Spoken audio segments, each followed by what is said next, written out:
Start हुआ, कब से स्टार्ट हुआ, महात्मा गांधी जी ने कैसे साबरमती से दांडी तक उन्होंने यात्रा शुरू की, और सिविल डिसोबीडियंस में जो मांग थी कि सॉल्ट टैक्स जो हटाना चाहिए वो नहीं हटाया लॉर्ड इरविन ने। तो अब इसके साथ हम बात करते हैं कि तो जो सिविल डिसोबीडियंस मूवमेंट था वो उसमें हुआ क्या क्या, उसमें बहुत सारे लीडर्स को, जितने लीडर्स थे उनको अरेस्ट किया। इनफैक्ट गांधी जी जो हैं वो खुद अरेस्ट हो गए थे शोलापुर में, ठीक है। उसके बाद गांधी जी के बहुत ही करीबी फ्रेंड थे खान अब्दुल गफर खान, खान अब्दुल गफर खान, इनको भी अरेस्ट कर लिया गया था, नाम ध्यान रखिएगा। तो और बहुत ज़्यादा वायलेंस भी क्रिएट हुआ, बहुत ज़्यादा वायलेंस भी क्रिएट हुआ इस वक्त। ब्रिटिश ने देखा कि अगर ये लोग लॉज को तोड़ रहे हैं तो जो भी तोड़ रहे थे लॉ उनको जेल में डाल रहे थे वो लोग। वायलेंट हुआ पूरा प्रोटेस्ट वगैरह, तो इसलिए 1930 में ही, 1930 में स्टार्ट हुआ था अप्रैल में, 1930 की एंडिंग में ही तकरीबन एक साल से भी कम समय तक ये मूवमेंट चला, और गांधी जी ने इसको 1930 के एंडिंग में इसको खत्म कर दिया। 1930 के एंडिंग में CDM को, सिविल डिसोबीडियंस मूवमेंट को उन्होंने खत्म कर दिया, और लॉर्ड इरविन के साथ वो एक एग्रीमेंट पर आए। कौन सी तारीख को, डेट याद रखिएगा, 5 मार्च 1931। ये डेट आपके दिमाग में एंग्रेड हो जाना चाहिए पूरा, क्योंकि इस डेट को ही Mahatma Gandhi plus Lord Irwin, इसके बीच एक पैक्ट हुआ था, और इसको फेमस गांधी पैक्ट बोलते हैं, गांधी इरविन पैक्ट,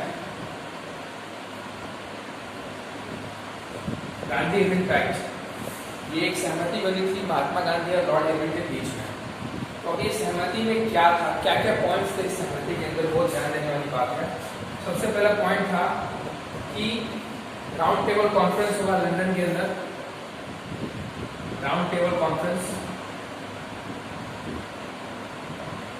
उसको गांधी जी को अटेंड करना होगा।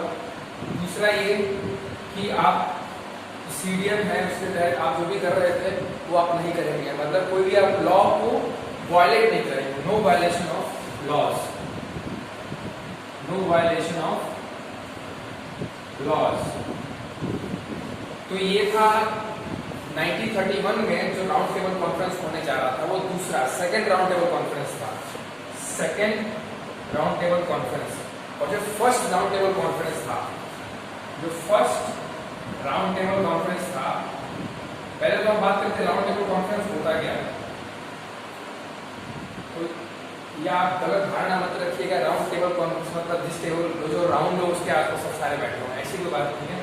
राउंड टेबल कॉन्फ्रेंस एक यूफेमिस्टिक टर्म है, मतलब एक इनडायरेक्ट टर्म है, वो बताने के लिए कि सारे लोग सहमति के लिए किसी एक स्थान पर इकट्ठे हुए हैं एग्रीमेंट बनाने के लिए, तो इसलिए इसको बोलते हैं राउंड टेबल कॉन्फ्रेंस। तो फर्स्ट राउंड टेबल कॉन्फ्रेंस में एक जनरल नॉलेज का क्वेश्चन भी है कि फर्स्ट राउंड टेबल कॉन्फ्रेंस में महात्मा गांधी इन्होंने अटेंड नहीं किया था, भले इनको इन्विटेशन मिला था, लेकिन सिर्फ अकेला भारतीय जिसने फर्स्ट राउंड टेबल कॉन्फ्रेंस को अटेंड किया था वो थे doctor B.R. Ambedkar, doctor B.R. Ambedkar. ये बात आपकी याद होनी चाहिए। फर्स्ट राउंड टेबल कॉन्फ्रेंस में ओनली इंडियन कौन था, डॉक्टर भीमराव अम्बेडकर। तो जो सेकेंड राउंड टेबल कॉन्फ्रेंस होना था लंदन में, उसको गांधी जी को अटेंड करना था, तो उन्होंने अटेंड किया, लेकिन उसको अटेंड करने के बाद कोई सहमति नहीं बनी वहाँ पर। और जब गांधी जी वापस इंडिया आए तो जितनी भी अग्रीमेंट हुई थी गांधी इरविन पैक्ट के तहत कि जितने भी लीडर्स अरेस्टेड उनको छोड़ दिया जाएगा, वो सारा विपरीत उसका उल्टा हुआ। जैसे गांधी जी वापस आए तो जितने भी लीडर्स को फिर से अरेस्ट किया गया, खान अब्दुल्ला फटान फिर से अरेस्ट हुए, और जो इंडियन नेशनल कांग्रेस है, इंडियन नेशनल कांग्रेस है, उसको एक इलीगल ऑर्गेनाइजेशन का नाम दे दिया गया। जब कब हुआ ये, जब राउंड टेबल कॉन्फ्रेंस अटेंड करने के बाद आए महात्मा गांधी। तो इससे दिख रहा था हमको कि गांधी जी के बीच जो पैक्ट हुआ था, गांधी और इरविन के बीच में, उसका वायलेशन हुआ, ब्रिटिश ने वायलेशन किया। तो जब गांधी जी वापस आए तो उन्होंने दोबारा सिविल डिसोबीडियंस को स्टार्ट किया था दोबारा 1932 में। लेकिन जिस तरह का जोश और जिस तरह की आग सिविल डिसोबीडियंस मूवमेंट की पहले थी वो इस बार नहीं थी। अब हम इस रीजन पे आते हैं ऐसा क्यों था। तो इस रीजन को पहले जानने से पहले हमें ये देखना होगा कि आप इसको नोट कर लीजिएगा जो भी है। अब हम बात करते हैं कि सिविल डिसोबीडियंस मूवमेंट जो अलग अलग वर्ग के लोग थे, अलग अलग कम्युनिटी के लोग थे, चाहे रिच हो, चाहे पुअर हो, चाहे बड़े बिजनेस इंडस्ट्रियल क्लास हो, उनको कैसे इम्पैक्ट किया। अब उस इम्पैक्ट पे आते हैं क्योंकि उनके ऊपर इम्पैक्ट की जो है वो हमको सिविल डिसऑर्डर मूवमेंट को और अच्छे से समझने में मदद करेगा। तो इम्पैक्ट ऑफ सीडीएम, और जब हम ये इम्पैक्ट पूरा डिस्कस कर लेंगे तब आपको क्वेश्चन का भी आंसर मिल जाएगा कि जब सीडीएम 2.0 स्टार्ट हुआ था तो वो उतना फियरफुल और इतना इम्पैक्टफुल क्यों नहीं रहा। तो जो इम्पैक्ट है, इम्पैक्ट की सबसे पहली कम्युनिटी की बात करते हैं, रिच पीजेंट्स, रिच फार्मर्स की बात करते हैं, जो अमीर फार्मर्स थे। तो ये जो अमीर फार्मर्स जैसे पट्टीदार हो गए, पट्टीदार, जाट, ये कम्युनिटीज के जो लोग थे उनको बड़ा फार्मर्स माना जाता था उस टाइम पर। तो जो ये अमीर फार्मर्स थे, अमीर किसान थे, इनकी मेन मांग क्या थी ब्रिटिश से कि जो इनको रेवेन्यू पे करना पड़ता है अपने फील्ड का वो कम हो या फिर उसको रेमिट कर दिया जाए। तो इनका मेन मांग था क्या था, अभी वर्ड आप अगर यूज करेंगे अपना आंसर में तो और अच्छा लगेगा, रेमिटेंस ऑफ रेवेन्यूज, मतलब जो भी कर्ज है उसको माफ कर देंगे, रेमिटेंस ऑफ रेवेन्यूज, ये मेन मांग थी ब्रिटिश से। तो जब सीडीएम चालू हुआ तो उनको एक अंदर उम्मीद जगी कि अगर हम सीडीएम को सपोर्ट करते हैं, अगर लॉज वगैरह तोड़ते हैं तो रेमिटेंस ऑफ रेवेन्यूज उनको मिलेगा। लेकिन ऐसा नहीं हुआ और सीडीएम जो स्थगित कर दिया 1930 में गांधी जी ने। और जब दोबारा स्टार्ट हुआ तो इनके अंदर वो आग या फिर वो होप जो है वो आशा वो खत्म हो गई। तो इसलिए रिच पीजेंट्स की तरफ से जो मेन कारण था सीडीएम का लो होने का आपको पता चल गया। अब हम बात करते हैं पुअर पीजेंट्स की। तो गरीब किसान, गरीब किसान का क्या है, गरीब किसान जो अमीर किसान है इनके अंदर काम करते थे, राइट।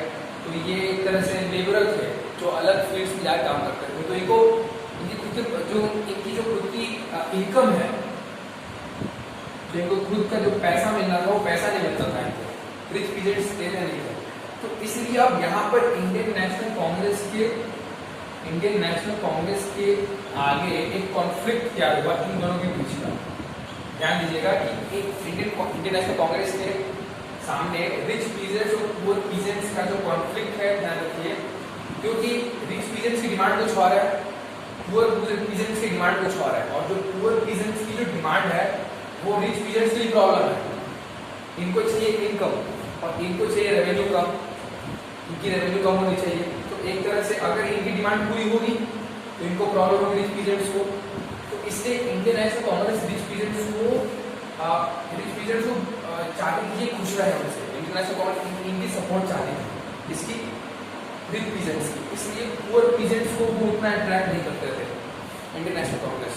तो एक तरह से Indian national Congress was not fair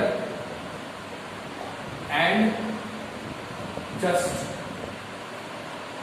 मतलब वो अपने डिसीजंस में पारदर्शिता नहीं रखते थे, ठीक है। इस कॉन्फ्लिक्ट्स की वजह से अगर हम ये कॉन्फ्लिक्ट नहीं रखते तो शायद हम सीडीएम को एक सक्सेसफुल मूवमेंट बना सकते थे। लेकिन इन्हीं सब कॉन्फ्लिक्ट के कारण जो है सीडीएम की कुछ कमजोर कड़ियाँ रह गई थी। अब हम ऐसा ही कॉन्फ्लिक्ट जैसा रिच पीजेंट्स और पुअर पीजेंट्स का कॉन्फ्लिक्ट था, अब आगे बात करते हैं हम लोग अगले कॉन्फ्लिक्ट की।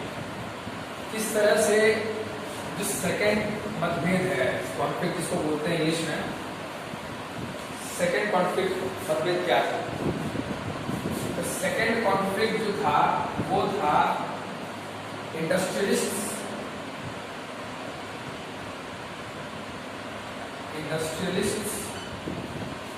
और इंडस्ट्रीज के अंदर का, इंडस्ट्रीज मतलब कि जो इंडस्ट्री सेटअप करते हैं बिजनेसमैन, तो ये बिजनेसमैन के अंदर जो आते थे लेबरर्स,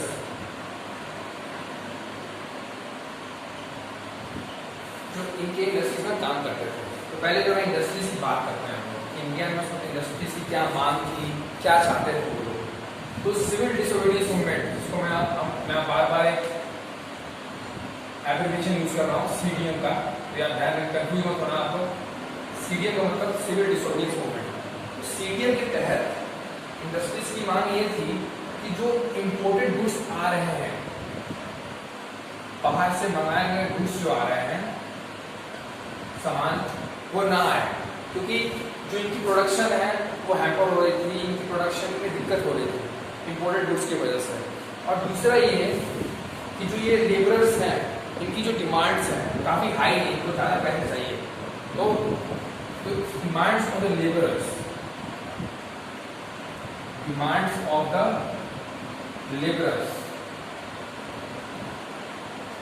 तो अपनी इश्यूज को रखने के लिए, अपनी जितनी भी बातें हैं इनको रखने के लिए उन्होंने एक ग्रुप बनाया, जिसको बोलते हैं कि दो ग्रुप्स बनाए। सबसे पहले बनाया उन्होंने फिक्की का फुल फॉर्म देखिए, federation of industrial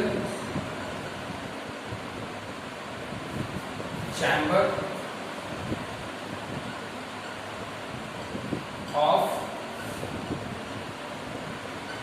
commercial India. तो उन्होंने ग्रुप बनाया फिक्की, कौन से ईयर में?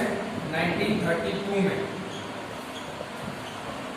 तो फिक्की का फॉर्मेशन किया। फिक्की का फुल फॉर्म देखिए ध्यान से, federation of industrial and commercial chambers of India. ये आपको ये याद होनी चाहिए। और दूसरा उन्होंने जो ग्रुप बनाया था, दूसरा ग्रुप, सेकेंड ग्रुप जो था, उसका नाम था इंडस्ट्रियल चैम्बर्स ऑफ इंडिया। 1920 में ग्रुप बनाया था इन्होंने। तो ग्रुप के नाम आपके बुक्स में दे रखे हैं, तो इस बुक की ये जो ग्रुप के नाम है आप याद कर लीजिएगा, इसको एग्जाम से पूछा जाता है। तो ये जो ग्रुपिंग थी, इसका मेन मकसद क्या था कि जो भी डिमांड्स है वो ब्रिटिश के आगे वो रख सकें एक साथ एकजुट होकर। तो अब हम बात करते हैं इंडियन नेशनल कांग्रेस में क्या इनका क्या रिप्लाई था इनके इश्यूज की तरफ। तो इंडस्ट्रियलिस्ट्स की डिमांड को तो INC, इंडियन नेशनल कांग्रेस जो है INC, वो पूरा करना चाहता था, नो डाउट, इसमें कोई शक नहीं है। लेकिन जो लेबरर्स की डिमांड थे, लेबरर्स की डिमांड को INC पूरा नहीं करना चाहती थी। क्यों? क्योंकि अगर वो करती तो इंडस्ट्रीज का सपोर्ट जो है इंडियन नेशनल कांग्रेस को देता। इसलिए यहाँ पर भी जो मतभेद है, कॉन्फ्लिक्ट है इंडियन नेशनल कांग्रेस के बीच में, इंडियन नेशनल कांग्रेस के सामने, वो आप देख सकते हैं। तो बस नागपुर ऐसे लगा था, नागपुर जहाँ के जो लोग थे, जहाँ के जो लिबरल्स थे, वो INC की जो भी डिमांड थी CDM की तरफ, उसका सपोर्ट किया। बजाय उसके कहीं पर भी ऐसा नहीं कहा कि जो इंडियन नेशनल कांग्रेस सपोर्ट मिले लेबरर्स की तरफ से। तो ये दो कॉन्फ्लिक्ट्स थी, दो मतभेद थी। सबसे पहला मतभेद था रिच पीजेंट्स और पुअर पीजेंट्स के बीच में। दूसरा मतभेद रहा इंडस्ट्रीज और लेबरर्स के बीच में। तो आपको क्लियर होना चाहिए। अब हम आगे बात करते हैं कि आगे बात करेंगे हम जो एक कम्युनिटी की बात करेंगे। ये तो रिच पुअर का बात हो गया, ठीक है, इंडस्ट्रीज और लेबरर्स की बात हो गई। अब हम आगे बात करें कम्युनिटीज की। इम्पैक्ट के अंदर ही आएगा कम्युनिटीज, समाज, समुदाय थे। दो समुदायों की बात हुई हमारे पास। समुदाय जो थे, पहला दलित और दूसरा मुस्लिम्स।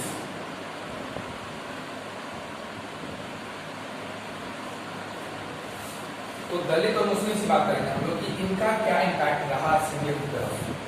तो अगर हम दलित की सिर्फ बात करते हैं, पहले दलित की बात को उठाते हैं दलित से। तो इंडियन नेशनल कांग्रेस जो है, इंडियन नेशनल कांग्रेस ये ऐसी पार्टी थी जो जितने भी सनातनी धर्म वाले थे, सनातनी जो एक्सट्रीमिस्ट हिंदू बोलते हैं उनको ज्यादा सपोर्ट करती थी, मतलब उनकी पार्टी मानी जाती थी इंडियन नेशनल कांग्रेस।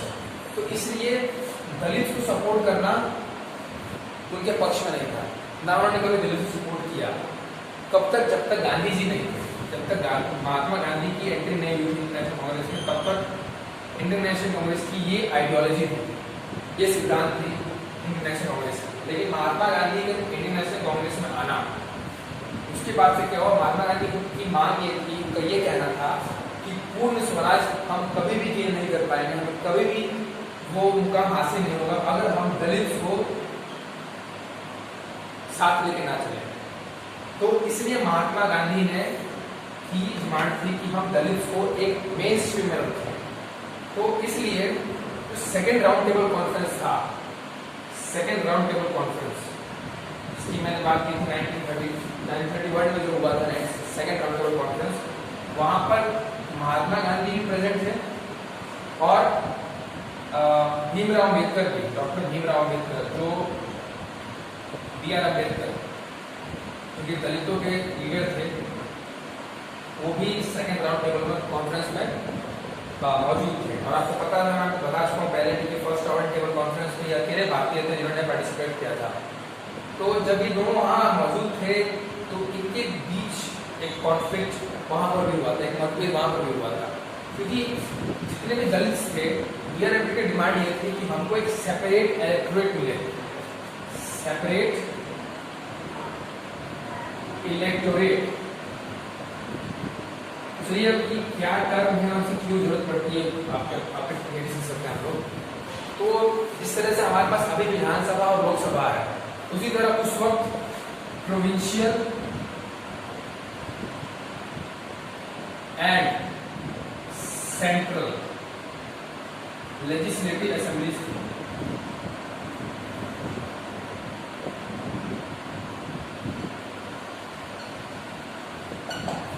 तो उस टाइम पर ब्रिटिश के टाइम पे दो तरह की असेंबलीज हुआ करती थी, एक जो प्रोविंसेस में जो प्रांत थे प्रोविंशियल असेंबलीज थी और एक थी सेंट्रल लेजिस्लेटिव असेंबलीज। तो इनमें इलेक्शंस होते थे। तो वहां पर इलेक्टोरेट मतलब कि जो लोग वोट करने आ रहे हैं, मतदाता, इलेक्टोरेट जो मत करने आ रहे हैं, इलेक्टोरेट उनको बोलते हैं। तो बी आर अम्बेडकर की मांग ये थी कि दलित का सेपरेट इलेक्टोरेट हो, मतलब उनका जो इलेक्शन हो वो वोट करने जाए तो अलग ही कोटा हो एक तरह से। तो ये डिमांड महात्मा गांधी को पसंद नहीं थी, क्योंकि उन्होंने देखा कि ये खंडता पैदा करेगा हमारे देश के अंदर। तो इसलिए महात्मा गांधी जब सेकेंड राउंड टेबल कॉन्फ्रेंस के बाद आए तो उन्होंने फास्ट अंटिल डेथ, मतलब भूख हड़ताल पर आ गए, फास्ट अंटिल डेथ तक आ गए, भूख हड़ताल पर आ गए महात्मा गांधी। तो अब हम ये बात करते हैं कि इसके जब बी आर अम्बेडकर ने ये देखा तो बी आर अम्बेडकर और महात्मा गांधी के बीच एक पैक्ट साइन हुआ, बहुत ही इंपॉर्टेंट पैक्ट है, आपको याद होना चाहिए, Poona pact. Poona pact sign हुआ, पूना पैक्ट सितंबर 1932 में ये साइन हुआ था, आपको याद होना चाहिए। सितंबर 1932 में पूना पैक्ट साइन हुआ। उस पैक्ट के तहत ये जो भी डिमांड थी दलित की कि सेपरेट इलेक्टोरेट चाहिए, ये डिमांड जो है अब खत्म कर दी गई। वो एक जनरल इलेक्टोरेट में वोट करेंगे, जनरल इलेक्टोरेट। जनरल इलेक्टोरेट मतलब जहां पर कोई भी डिवीजन ना हो कि ये दलित है ये मुस्लिम है, वो एक नॉर्मल पर्सन की तरह, एक आम आदमी की तरह वो वोट करेंगे, कि कोई कोटा नहीं होगा इलेक्शन के टाइम। तो पूरा पैक्ट के अंदर ये आया और इसके साथ ही महात्मा गांधी जी के सिविल डिसऑर्डर्स मूवमेंट के लिए दलित को इन्होंने अपने खेमे में अट्रैक्ट कर लिया था। तो अब हम अगले कम्युनिटी की हम बात करेंगे, वो है मुस्लिम कम्युनिटी। तो मुस्लिम कम्युनिटी की क्या डिमांड थी? तो सेम जिस तरह से दलित चाहते थे कि सेपरेट इलेक्टोरेट हो, वैसे मुस्लिम्स का भी सेम डिमांड था, लेकिन ये डिमांड किसी की तरफ पूरा नहीं किया गया। जैसे मोहम्मद अली जिन्ना थे, मोहम्मद अली जिन्ना के का डिमांड था कि मोहम्मद अली जिन्ना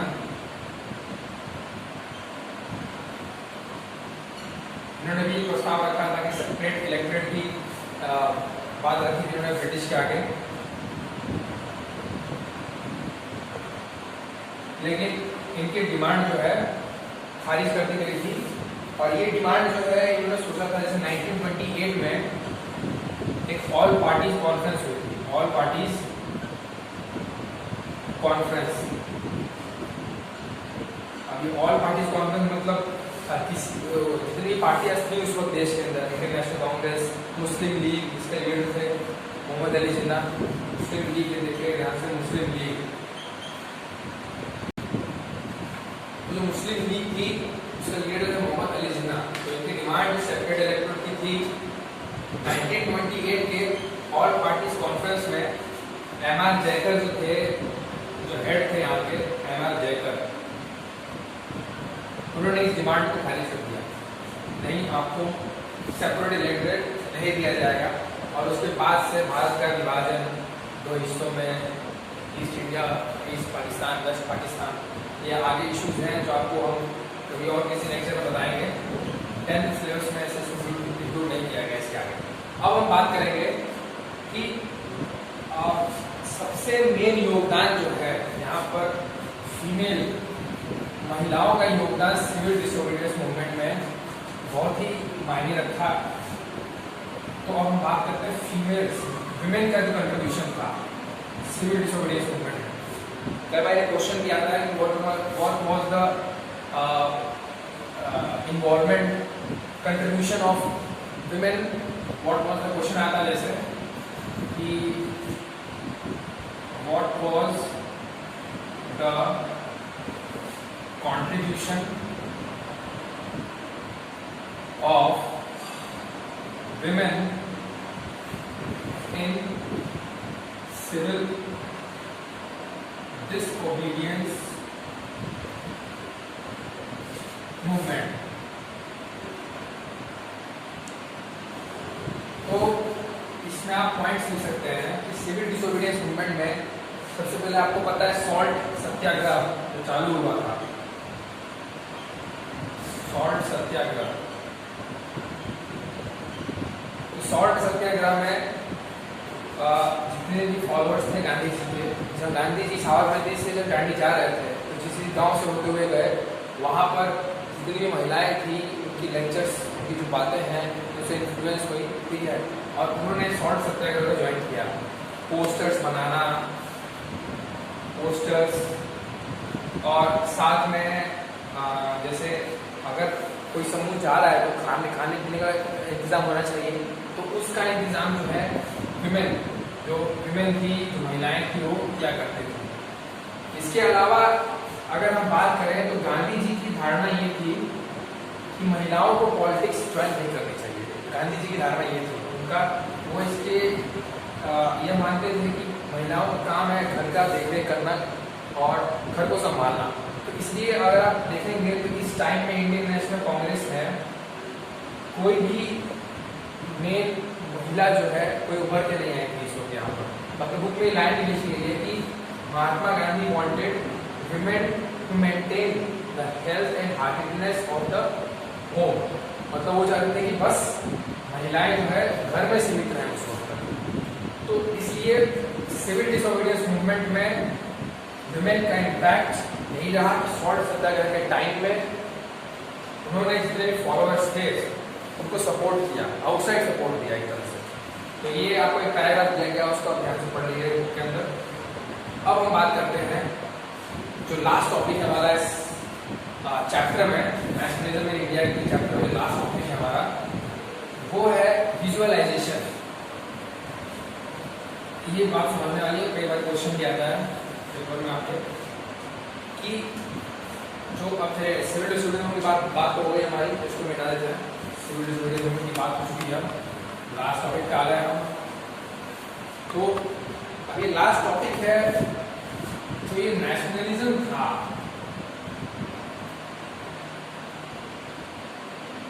इसको विजुअलाइज करना था। विजुअलाइज विजुअलाइज मतलब क्या है? इमेजिनेशन। कि नेशनलिज्म तो एक थ्योरी है, मतलब एक तरह से मैंने आपको बताया एक आइडिया है, लेकिन इस आइडिया को इन पर्सन मतलब उसको हम एक किसी चीज का एक हम पार्ट बना दें। जैसे कि कोई फ्लैग, किसी झंडे को देखिए और हमको तुरंत एक आइडिया आ जाए कि नेशनलिज्म की फीलिंग जो है वो हमारे अंदर मतलब पैदा हो जाए। दूसरा ये कि जैसे भारत माता,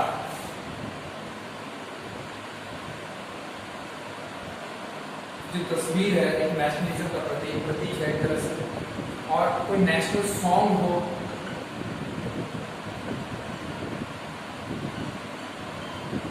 जिससे हम रिलेट कर सके नेशनलिज्म को। तो नेशनलिज्म की आइडिया को कन्वर्ट करना किसी एक चीज में, तो ये एक तरह से खोज स्टार्ट हुई पूरे देश के अंदर। तो इसके अंदर जो बड़े बड़े नाम आते हैं जैसे रविंद्रनाथ टैगोर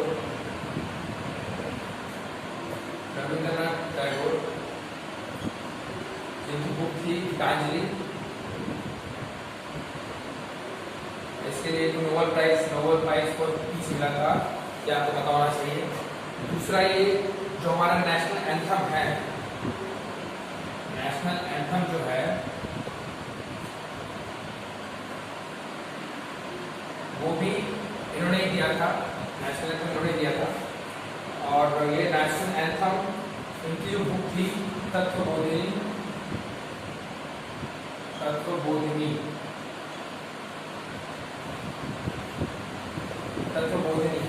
वहाँ से एक एक्सट्रैक्ट एक पोस्ट निकाल के नेशनल एंथम बनाया था। उसके बाद जो भारत माता की पिक्चर है उसको डेवलप किया था बंकिम चंद्र चट्टोपाध्याय ने। बंकिम चंद्र चट्टोपाध्याय ने, और इन्होंने ही जो हमारा नेशनल सॉन्ग था वंदे मातरम, ये सारी चीजें आपकी बुक में दे रखी हैं, आप इसको याद कर लीजिएगा, एग्जाम पूछा जाता है। वंदे मातरम मतलब इनकी देन थी, और ये वंदे मातरम लिया गया था आनंद मठ से, आनंद मठ जी की किताब, आनंद मठ से इनकी किताब थी। तो ये सारे फैक्ट्स हैं जो आपको याद होने चाहिए। और इसके अलावा बहुत सारे फैक्ट्स हैं, जैसे जो छोटे छोटे से फैक्ट्स हैं, इसका उतना मान्य तो नहीं है, लेकिन अगर हम बात करें जैसे कि नाट्य शास्त्री, तो ये सारी चीजें थी नेशनल लेवल से, लेकिन ये ट्राइबल लोग थे। इंडिया जो है, भारत जो है, वो एक समूह अलग अलग लोगों का है, तो उसमें ट्राइबल्स का भी मेन योगदान रहा था। तो ट्राइबल्स के जो नेशनल सॉन्ग्स थे, यानी कि फोकलोर थे, मतलब जो वो गांव में गाया करते थे, तो उनको ये एक नाट्य शास्त्री इन्होंने जो है उसको एक कंपाइलेशन दे दिया था। इसको कंपाइलेशन मतलब इसका एक समूह बना दिया था उन्होंने, ताकि लोगों को जब भी जरूरत हो अपने पास को पढ़ने के लिए तो वो आसानी से पढ़ सकें। तो ये थी नेशनलिज्म की विजुअलाइजेशन, इस तरह से हुई। तो इस तरह से हम चैप्टर के एंड पे आ गए हम। तो चैप्टर में हमने देखा कि किस तरह से नेशनलिज्म जो है इनकलकेट हुआ, और स्टार्टिंग जो हुई महात्मा गांधी के आने से इंडिया में, उसके बाद से 1947 तक, जब तक हम आज़ाद हुए, तो इसका मतलब ये नहीं कि नेशनलिज्म खत्म हो गया वहाँ पर। जब देश आज़ाद हुआ तो उसके बाद मेन ज़रूरत थी नेशनलिज्म की, और इनफैक्ट अभी जब हम 2020 में खड़े हैं यहाँ पर, तो यहाँ पर भी नेशनलिज्म की ज़रूरत है और आगे भी रहेगी। और इसलिए जिस तरह से नेशनलिज्म की अपनी विजुअलाइजेशन का यहाँ पर तो फ्लैग, भारत माता, कोई सॉन्ग, एंथम, बस ये कुछ चार या पांच कुछ चुनिंदा चीज़ें थी उस वक्त। लेकिन बदलते समय के साथ नेशनलिज्म की डेफिनेशन भी चेंज होती रही है। और आज जैसे कि हम किसी गेम को ले लेते हैं, क्रिकेट, नेशनलिज्म का एक नया सिंबल बन के तैयार हो रहा है।